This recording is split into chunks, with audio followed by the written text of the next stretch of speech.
Elle est encore debout, mais le travail de reconstruction sera titanesque. Les architectes sont au chevet de la cathédrale pour évaluer l'ampleur des dégâts. Comment reconstruire la flèche monumentale de 93 mètres de haut?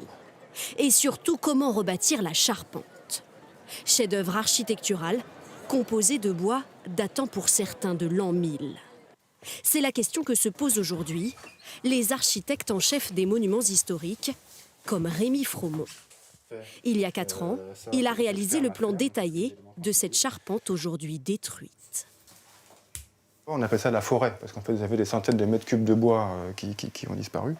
Voilà. Donc c'est une mise en œuvre qui est très lourde, qui est très complexe. Je pense que concrètement, techniquement, ça va être très compliqué de reconstruire à l'identique les charpentes. Mais une nouvelle structure en béton ou en métal pourrait être construite. Est-ce qu'il ne vaut mieux pas faire une charpente moderne, qui soit stable au feu, voilà, pour avoir toutes les garanties de sécurité sur une charpente neuve? Les rosaces de Notre-Dame, autres joyaux de la cathédrale, vont aussi devoir faire l'objet de restauration. Pour ce professionnel, il est envisageable de les reproduire, car leurs précieux vitraux ont aussi été inventoriés en détail. On saura les refaire à l'identique sans problème. Au niveau technique, je ne crois pas qu'il y ait de difficultés techniques majeures.